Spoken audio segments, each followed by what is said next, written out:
从神秘莫测的三星堆到口耳相传的江口沉银，打开尘封数千年的历史遗迹，一次次刷新我们对中华文明的认知。这些文物就是我们通往过往历史的一道门。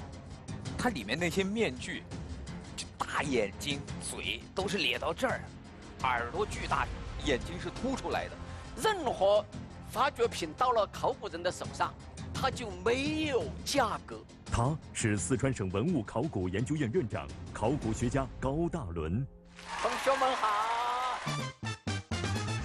10大最穷专业排名，考古稳居第一。有人就说学考古的嘛，文科当中的弟子对吗？远看像要饭的，近看是考古的。说考古也是盗墓，这太狠了吧？我们考古不是挖宝，我们考古是追踪什么？人类的起源和文明的起源。考古不仅仅是补充历史，要根据我们的考古发现来洗历史。四川有很多崖墓，崖墓很深，钻进去有可能突然就垮塌了，你都要有心理准备。如果什么都没有，还去做这个工作呢？点开了一个谜，还有更多的谜等着。触摸古今，传承文明。本期演讲者高大伦。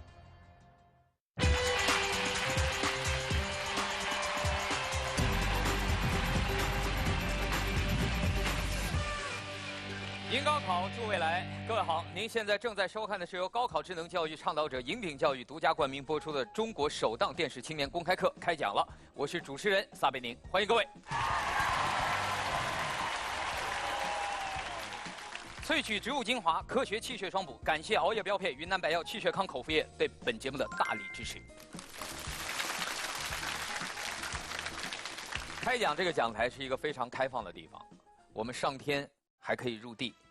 我们讲过航天、航空，但是我们也讲过我们脚下的大地3尺之内发生了什么，或者说在过去人类文明历史的进程当中都曾经发生过什么。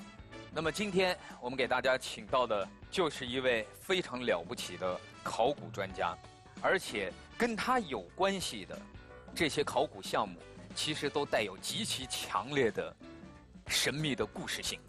掌声有请我们今天的开讲嘉宾，四川省文物考古研究院院长、考古学家高大伦，有请。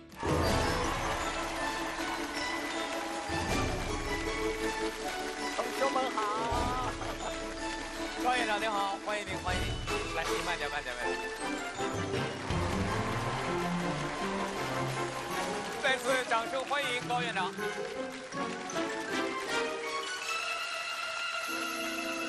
谢谢大家，请坐。我总以为学者嘛出场至少得穿双皮鞋吧？您今天是穿着是去考古现场的鞋来了？因为我们这个工作的特殊性，四川面积很大，48万平方公里，随时都有可能下边有重要发现，说走就走。我恐怕有好几年没穿过西装，有好多年没穿过皮鞋。这之前我在省博物馆工作，还常常穿西装啊、穿皮鞋啊这些。所以现在让我穿皮鞋、穿西装，我就不习惯了。但现在作为院长，您也经常要下到考古第一线吗？考古院就是个基层单位，你的常常往一线，至少是重大的决策，要我们去帮助年轻人拿主意。也许会得罪很多的博物馆，但是我必须要这么说，在我去过的所有的博物馆，国内国外的，三星堆也许不是最大的，但是它绝对是能在你看完以后进入到你梦境里的一个博物馆。我就觉得我是在和一个完全没有接触过的一个文明在进行对话。所以直到今天为止，说三星堆是外星人留下的文明，这个声音还是很强烈。负责任地告诉大家，三星堆绝对不是外星人，不用学考古，你们只要喜欢看电影的都知道，外星人只降落在美国，是不是？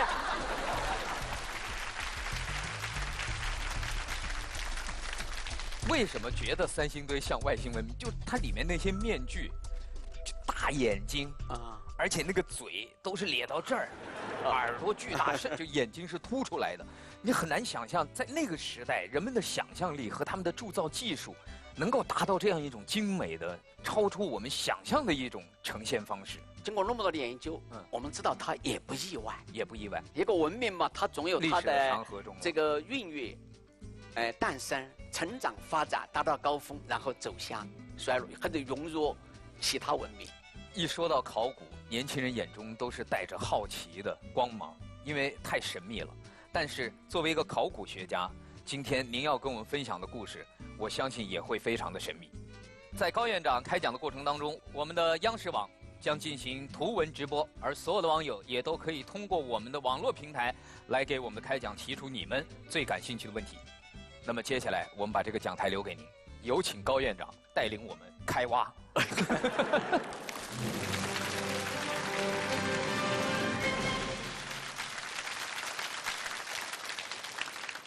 去年以前，所有的朋友见到我会问一件事儿：三星堆是你们挖的吗？那究竟怎么回事啊？但是从去年夏天开始，很多朋友见到我还会问江口沉银是怎么回事儿。彭山这个地方呢，300多年了有一个传说：石龙对石斧，金银万万五，谁人识得破？买进成都府。传说明朝末年，张献忠进川以后，撤离成都的时候，在这个地方和四川的地方军阀打了一仗，战败了，他携带的大量的财物沉在水底了。当然，民间传说不一定就是那回事儿。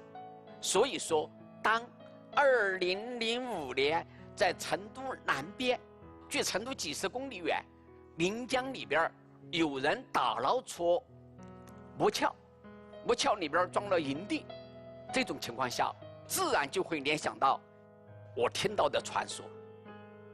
这个又过了几年，由于挖沙挖出来东西了，挖出来更多的东西了，那么我们就想进行考古发掘。但是白茫茫的一片江面，特别是夏天，远远看去江都到不了头。如果要去打捞，大海捞针，要发掘这个东西还得要准备。那么水下考古它的技术要求，它的专业要求，人员的要求，设备要求跟陆地发掘完全不一样，所以我们得做准备。到了2016年，我们觉得成熟了，在岷江里边扎了一条1000多米长的围岩，围了以后把水抽干，然后进行传统的田野考古的方法。那么即使这样，工作也是前无古人的。首先3米深的水我们要把它抽干，下面有3米厚的沙石要把它掀开，然后还有2米厚的沙尘，东西在最下边。通过了100天的发掘，一次性发掘上万平方米的面积，收获非常之大，出水了3万件以金银器为主的明代江口之战战场遗址的文物。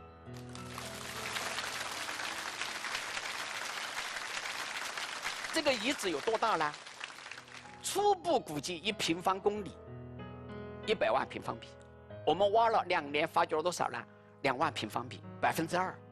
这个遗址的发掘，确确实实印证了300多年的一个传说。它的意义在哪里？内水考古，我们是拓展了中国考古的新的领域。中国内水的面积有多大呢？30万平方公里，大约是。比方说，大家知道洞庭湖发生过很多战争，是不是？比方说，池别也发生过战争。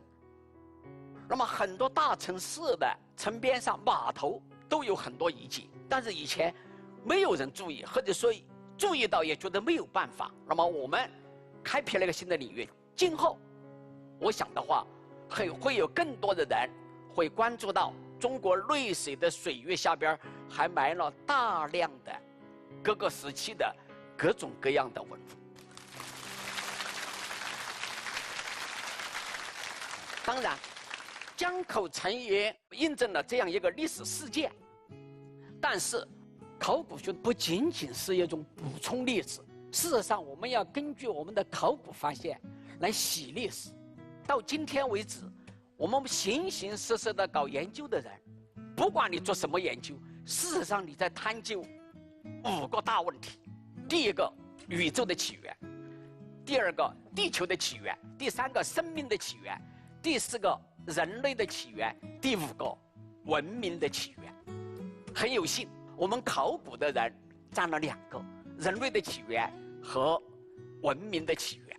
文明的起源是我们人类怎么从原始、从蒙昧人变成后来的彬彬有礼的这样的人。我从哪儿来？我的祖先在哪里？这个是每一个人都需要知道。那么我们四川人问说，3000多年前，我们四川是个什么面貌？我们四川人又从哪儿来了？又到哪儿去了？这个就要探究四川的3000多到4000多年前的古遗址。当然，这个就要探究我们三星堆遗址。三星堆，我本人事实上最开始是一个旁观者。我记得1986年，就是三星堆纪石坑发现那个时候，我正在四川大学考古教研室当老师。听到说以后，教研室当然要组织去看。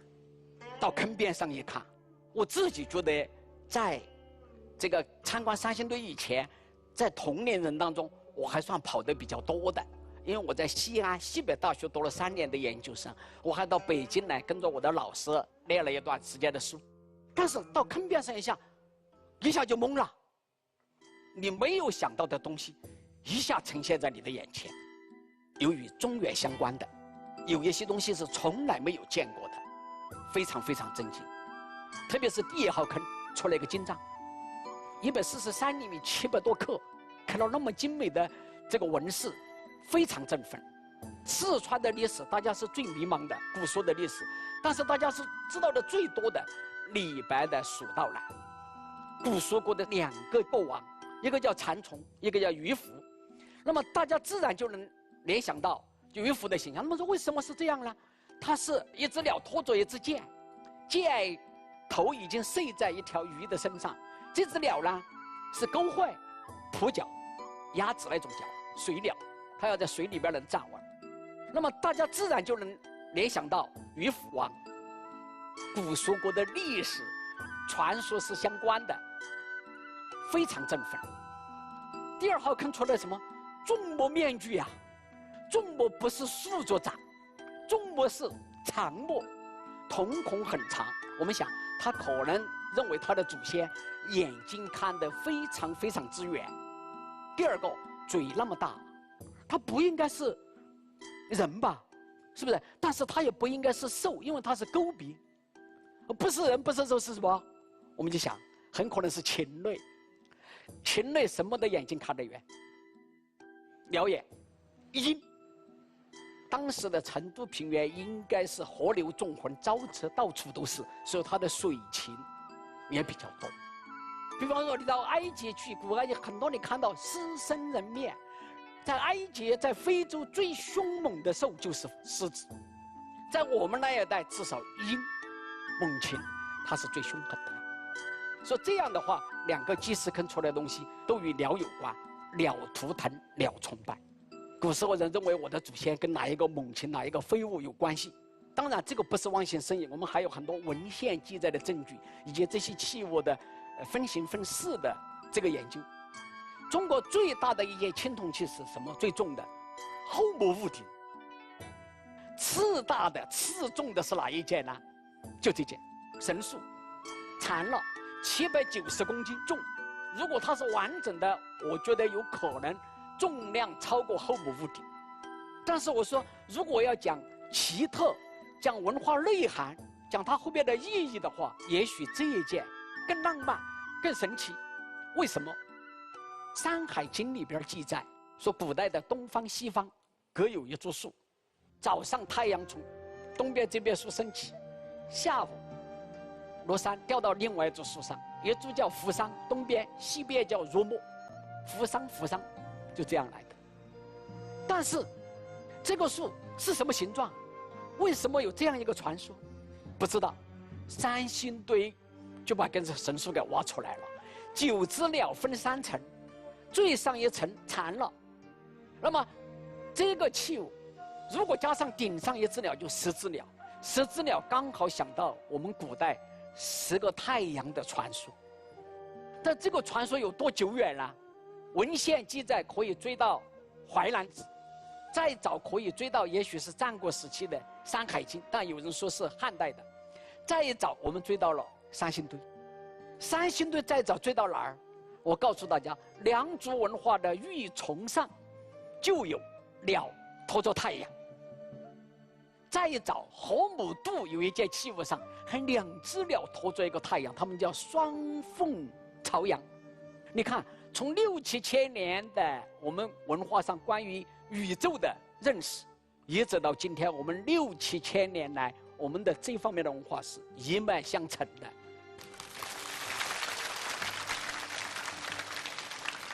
世界几大古文明，很多人认为只有中国的古文明是5000年到今天延续不断的，但是我们最不清楚的是5000年到3000年这一段。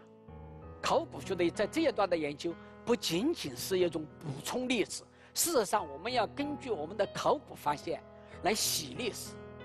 看这个三星堆的意义，不是仅看它的器物有多厉害，是不是要放在中华文明形成的这个探讨来看。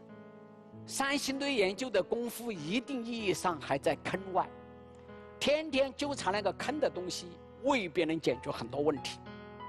那么进入2000年以后，我自己的角色发生了变化，我由旁观者、参与者，有幸成为主责者，进入四川省考古研究院。我们就做统一的部署。第一个，如果是个国家，是个文明，有没有宫殿，有没有大型墓地，有没有青铜作坊，有没有城门，等等等等一系列，我们就开始做规划。首先我们在城的西北角找到了一个南方最大的一个建筑遗址，单体建筑的面积将近上千平方米，有人认为就应该是宫殿遗址了。当然各方面的专家嘛正在研究。第二个，我们又推进，我们就在北边，通过发掘把北城墙给找到了。90年代初就发现了城墙，断断续续的3段，东西南。现在我们把北城墙给找到了，这个城就封闭了。封闭的面积多大呢？大约是4平方公里。4平方公里是个什么概念呢？比郑州商城还要大，还要大。所以说，这个在今天的中国范围之内，南方足以和郑州商城的面积能够抗衡的，大概就是这样一个城了。那这个城外有什么东西呢？一个城里边住的一般都是贵族啊、统治者呀、军队呀，是不是？高级工人啊，这些，他们吃的从哪儿来？穿的从哪儿来？城外应该有人了。那么，通过最近10来年的寻找，三星堆城外往10方方向走，我们找到了几10处聚落遗址，跟三星堆同期，甚至还有早于三星堆，当然也有晚于三星堆的。这样的话，这个三星堆古文明的面貌，我们就逐渐就丰满起来了。那么再追到哪儿去了？我们把它追到更远的了。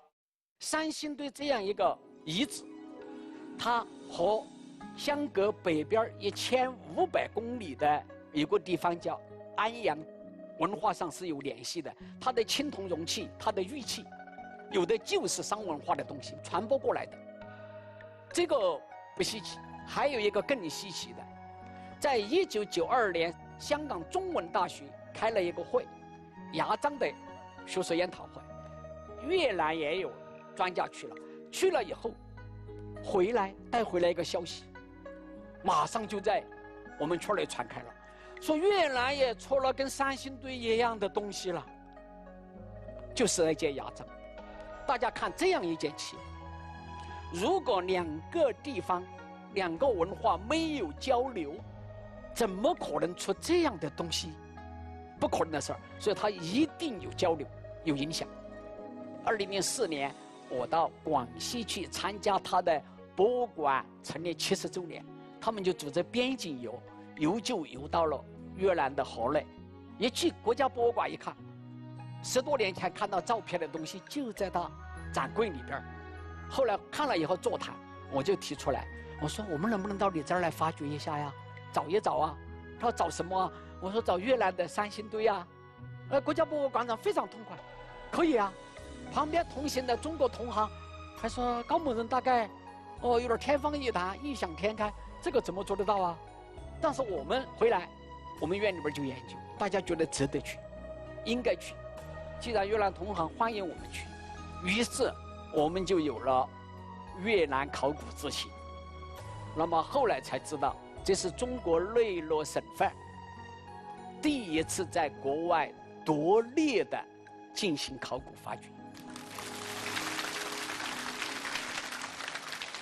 那么这样你看，三星堆北边它和1500公里以外的文化存在交流，以南到越南北部、河内的西北部，大概也是1000多公里，那么它也有交流。你们想，三星堆这个古文明影响有多大？80年代，美国哈佛大学张光直教授，他是研究中国青铜时代的专家，他说，几十年来，从中国传来了很多重要的发现，比方说兵马俑，比方说马王堆，比方说睡虎地，这些发现很重要，但是这些发现仅仅是在我们既往的知识基础之上增加了一点点知识。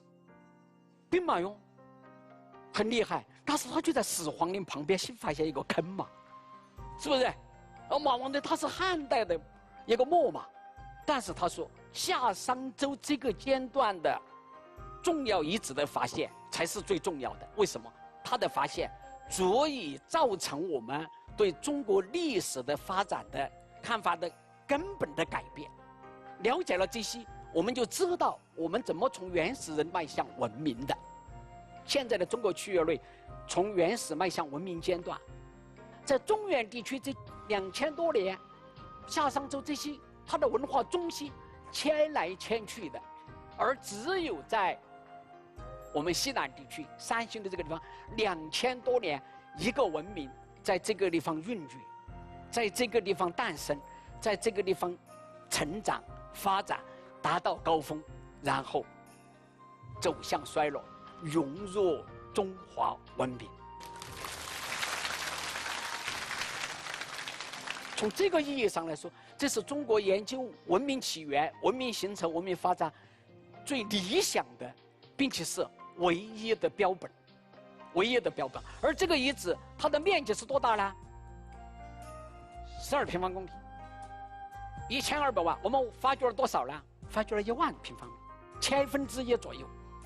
我们并没把三星堆的所有的谜解开，点开了一个谜，还有更多的谜等着。我们还要更远的地方去寻找，跳出三星堆来看三星堆，要做的工作还非常非常之多，我们做不完。我想诸位有志于搞考古，到你退休的时候也做不完。饭得一口一口的吃，工作的慢慢的做，得有计划。考古发掘、考古研究，你越研究越发掘，越觉得你的生命是有限的，这个事业是无限的。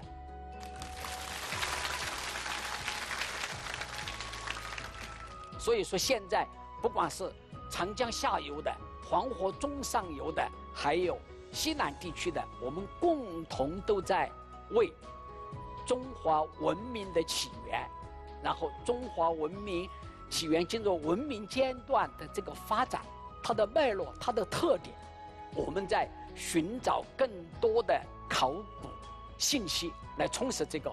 到今天为止，我觉得我们比张光直说的那个时代，对我们如何跨进文明的门槛更加清晰了。谢谢大家。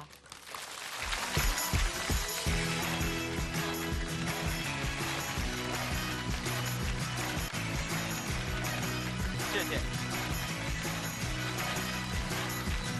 萃取植物精华，科学气血双补。云南白药气血康口服液，熬夜标配，邀您继续关注。开讲了。再次把掌声送给高院长。谢谢大家，谢谢大家，请坐。在高院长开讲的过程当中，我们的央视网也进行了图文直播，在网络平台上也有很多的网友可以通过提问来发出你内心的好奇。那么接下来我们进入银鼎教育全民小纸条互动环节，看一看网上网友的提问。老师好，小撒哥好，网上好多人都有这么一种论调，说考古也是盗墓，这太狠了吧！每看到这种言论都特别气愤，我该怎么去辩驳他们更有利呢？事实上，这个问题很多人都问，有人说的比较客气一点，说你们是合法的盗墓。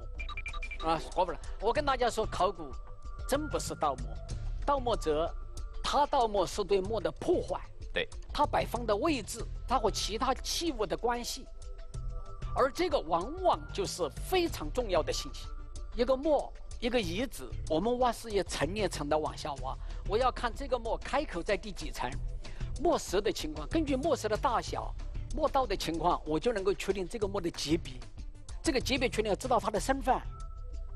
然后再挖下去，看他的随葬品，知道那个时代这个人吃什么穿什么，这些盗墓者都不管的，拿着就走。三星堆发现29年，现在大家激烈的回忆，究竟是个祭祀坑呢，还是一个器物坑呢，是个作坊啊，都不知道。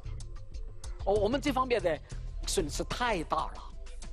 这种感觉是作为学者来讲是很难受，但是作为一个民族来讲，你可能这个环节就断裂了。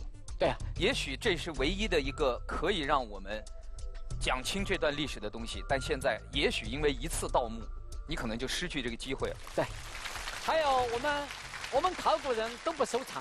比如有人拿个东西说：“哎，高老师，这是我们家里一个古代东西，您给看看值多少钱？”您干这种事吗？我们考古人也不建议，也不会也不做这个。我们主要是看真东西的，假东西我觉得很多人也看不来。我们考古不是挖宝。任何发掘品到了考古人的手上，它就没有价格，因为到了我们手上的东西都不会进入市场流通。我们衡量文物3个价值，一个叫做历史价值，一个叫科学价值，一个叫艺术价值。至少到今天为止，我们不对它经济价值做评估的，这是国家的财富，祖祖辈辈留下来的文化遗产。所以考古完了以后，他都要出一本这个遗址的田野考古报告，没参加过发掘的人读了这个报告，也能够对这个遗址的分布、对你挖掘的过程、对文物的出土情况详细了解，还能够进行研究。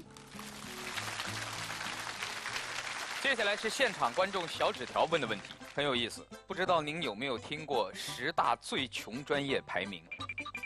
还有一个排名叫千万不可报，一报毁终生，说考古稳居第一。这不知道是从哪儿得到的消息啊？但可能他有点调侃的意味。对，看过排名，因为我女儿也正在读大学嘛，我也关心。往往考古还没排到10大当中的任何一项。历史专业排到10大当中，这个是搞错了，民间还好，搞错了，是历史，不是考古。现在全国不叫考古，有的叫文化遗产了，很多学校纷纷都在创办。想学考古的人还大有人在，但是像我们刚进大学，文革刚刚结束，很多人都想远离政治，是这样过来的。学了以后，很多人在实习的时候就迷茫了，哎呀，觉得我本来就想跳出农村的，怎么我又到乡下来挖土了？所以说，有人就说学考古的嘛，到处都是就调侃嘛，到处都是坑。文科当中的地质队嘛，对，真的。我们有一次在野外调查的时候，几个人带着帽在前面走，一个地质队的车一停就到我们面前停下了，上来，我们就上吧。那两个自言自语说：“哎呀，我一看他们就知道是我们同行，认错人了，以为你们是地质队，对，是地质队的。但是这个专业是越干越有味道，越干越舍不得换行。为什么呢？因为考古有不确定性，有挑战。每一次挖下去，你还真不知道会挖到什么。挖到一本天文书了，马上就要看《史记》天官书，开始研究天文。挖到一部医书了，你就要去读《黄帝内经》。挖到一部法律书了，就要去看九朝律考。就是说，你把一个重要的莫重要的遗址挖下来，你就是这方面的权威。好奇心是我们人类前进的动力，是不是？你想，你做这个工作，什么你都知道了，那有什么意义呢？考古的不确定就在这儿，是个墓，但是墓里边有什么东西你不知道。当然也有失望的时候，挖下去没有了，确实历史上被盗了，这种情况也是有的。一看见盗洞，心里就凉了。心里就凉了。所以我觉得刚才这一段，大家发现没有？这哪是一位考古学者，这是个小朋友。一敲下去，你会挖到什么？你挖就眼睛里闪的那个光芒，就仿佛现在我们这就有个洞似的。所以这就是一个考古学家今天用他的全部的激情，在这跟我们分享的关于考古的故事。接下来6位青年代表，谁先挖第一个坑？来，好，小徐。谢谢小撒老师，高院长好。我是来自四川遂宁的一个学生，然后我现在在北京大学考古文博学院学习考古专业。非常高兴在这儿碰到一个同行啊，而且还是老乡啊，看到你就想起40年前的我吧，除了性别不一样啊。哦，对，我也学考古，想象力太丰富了，都学考古嘛。也就是偶然入了考古这个坑，第一志愿报的是历史。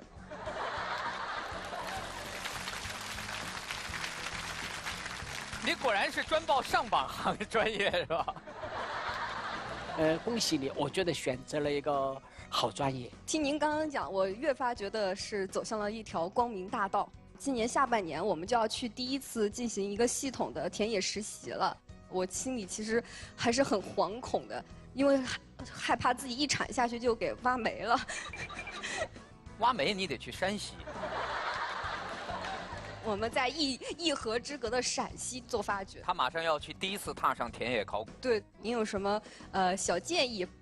我们当年实习的话，带着一种好奇心，因为当时交通不便，很多人一辈子都没出过川。我们也听说，学这个考古专业以后还可以到安阳啊、到郑州、到西安参观，觉得一辈子老上这个机会就不错了。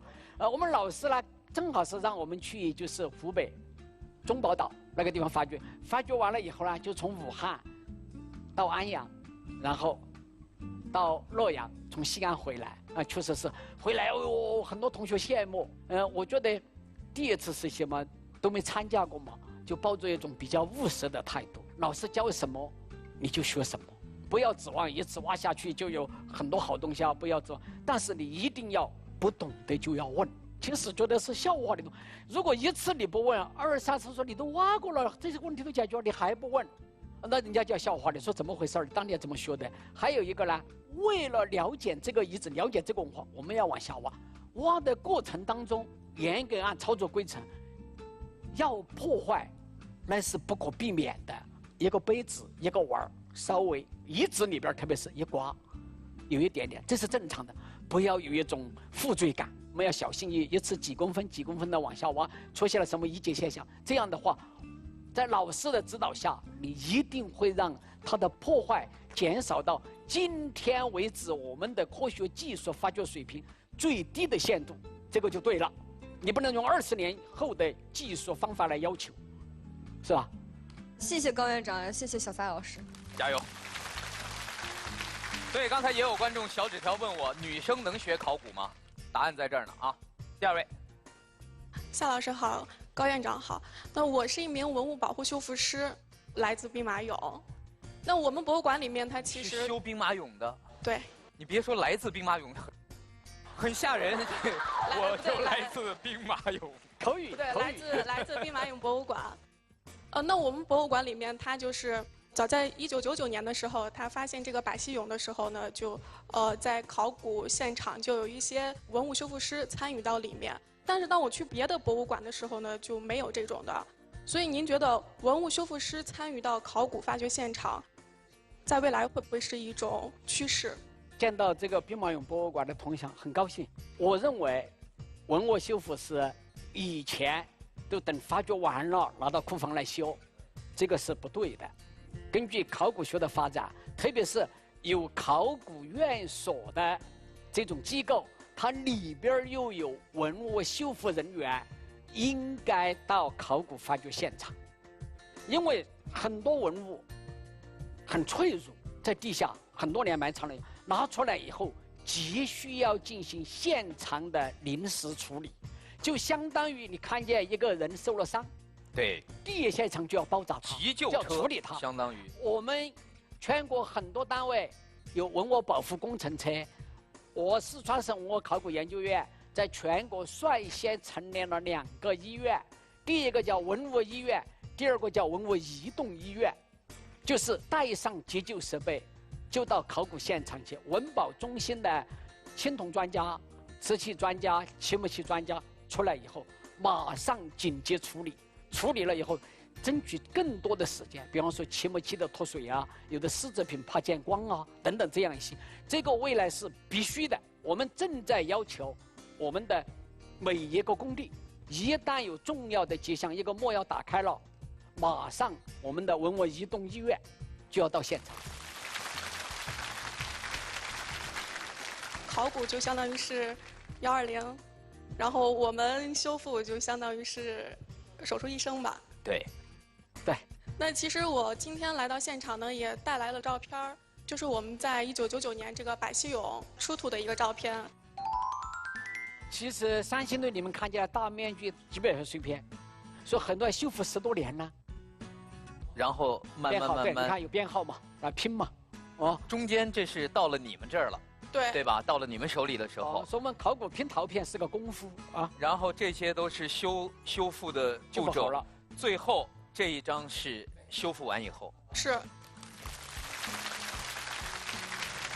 像最后2排，它就是每一件陶残片，我们都会进行绘图，而且都是纯手工绘制的。你们真的跟医生是一样的。对于我们来说，就是得修的天衣无缝。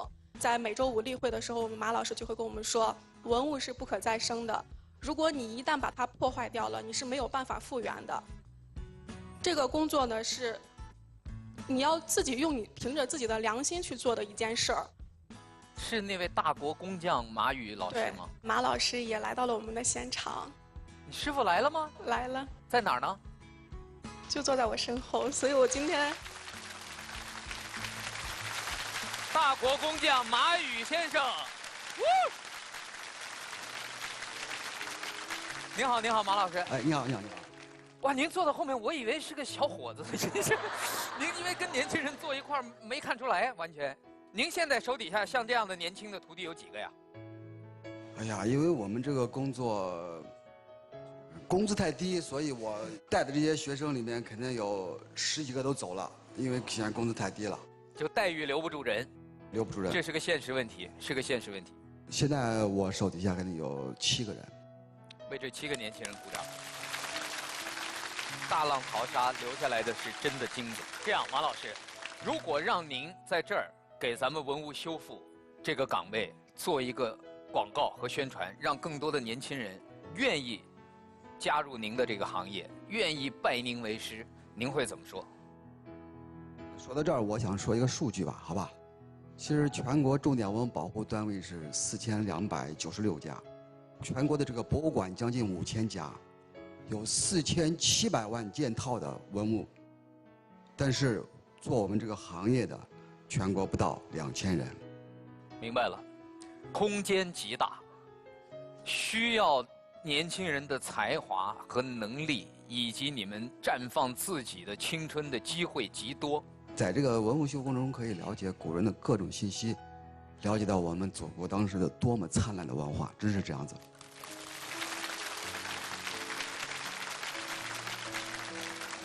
如果说考古人往往是默默无闻的话，其实文物修复师更加默默无闻。他们很多时候就在这个修复室里边工作。很多展出的文物，特别是考古遗址里边出的很多文物，没有他们精心的、精巧的修复的话，不可能呈现出如此壮美的形象。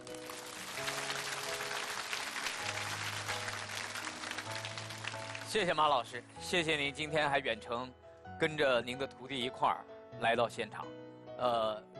我觉得小郭你真的挺幸运的，能够跟着这样一个大国工匠级的师傅。所以我觉得未来就像刚才师傅说的，也许身边会有来来往往，但是能够坚持到最后的你和你的小伙伴们，我相信从心底里是真正喜欢这份职业。也希望未来能够在你们的手里看到更多我们老祖宗留下的宝贵的遗产，能够以最美的姿态呈现在世人的面前。谢谢，谢谢您，谢谢。好，接下来，云水。高院长，你也说了，说考古人爱挖坑，然后带朋友去逛博物馆，我们就觉得挖了很多坑，因为首先有很多字儿就不认识，对吧？然后女朋友问说这个什么字儿？你等一下，我查一下，这个是哪个朝代？是哪几年？哎，是哪几年来着？去博物馆会更快地暴露你自己。就是什么时候让你觉得自己最没有文化呢？就是待在博物馆的时候，博物馆让大家会有一种高冷的印象。博物馆首先它是个教育机构，移动的学校。博物馆最重要的，不仅仅为了好看，你要把你的收藏通过知识的形式把它展示出来，应该首先在专业的基础之上，然后才能够做到好看。现在的很多博物馆，考古人就有意见，我们展品拿过去展出，标签上写一句嘛，四川省文物考古研究院1980几年发掘吗？没有，无头无尾的。哦，这个器物不得了啊，好的不得了，不知道哪个发掘的，哪个挖的。国外很多重要的发掘，它是讲人的故事。这个人曾经想当医生，后来突然发现埃及有个什么东西，他要去探险。希腊有个什么东西，老婆又跟他离婚了，当然突然有个姑娘又爱上他了，这样的话下来，故事就引人入胜。事实上，好的展览它不是靠形式，主要是靠实物。很多博物馆展品不够，雕塑来凑，雕塑都没有，拿那个图片再放大，我的到处都看得到。这种图片，这有什么意义？你要拿出来的是你的独门绝技，独家的馆藏。最重要的是内容，最重要的是文物，不断的收藏，与时俱进。博物馆大有可为，特别是中国的博物馆，我觉得发展的空间还太大太大。谢谢高院长，谢谢。来，下一位。高院长好，夏老师好。我的专业是刑事科学技术，我未来嘛将会成为一名公安技术人员。